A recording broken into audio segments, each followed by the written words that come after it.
रोहित बाबा पटना से चलकर आए हैं प्रॉपर्टी डीलर है माननीय रोहित बाबा, और उन्हीं के साथ साथ जो माननीय रवि कुमार दौलतपुर निवासी है, उनके भी तरफ से बहुत सारा पुरस्कार। अब पाटा बनवाने बलौलू पहले फरमाइश क्या है? किसी की याद सताए शराब पी लेना, शराब पी लेना, किसी की याद सताए शराब पी लेना, शराब पी लेना, कोई ख्याल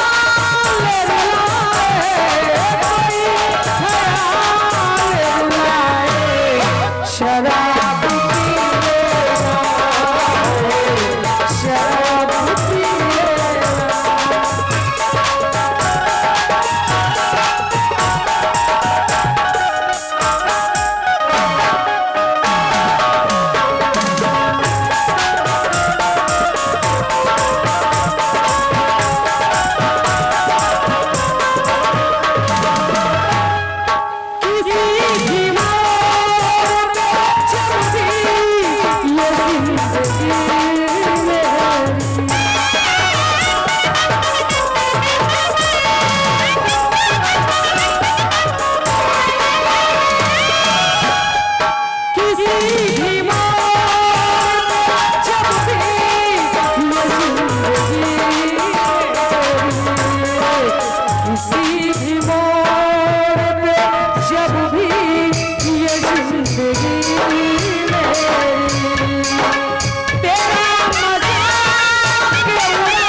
और आइए दोस्तों, शानदार पुरस्कार जो हमारे प्रॉपर्टी डीलर है माननीय रोहित बाबा की तरफ से जो पटना से चल कर आए, उनके तरफ से बहुत सारा पुरस्कार।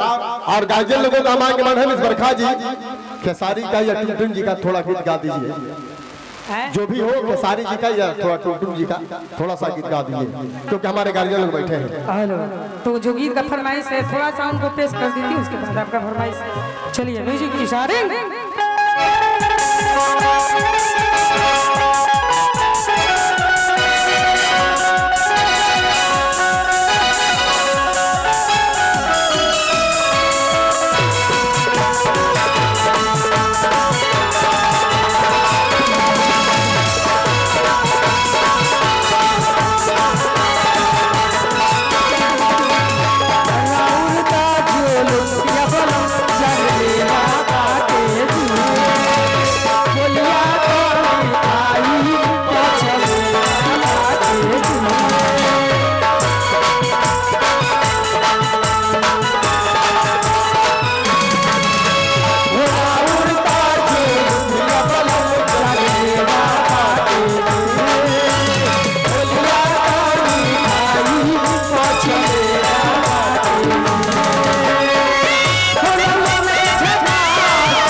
और जो गीत का फरमाइश है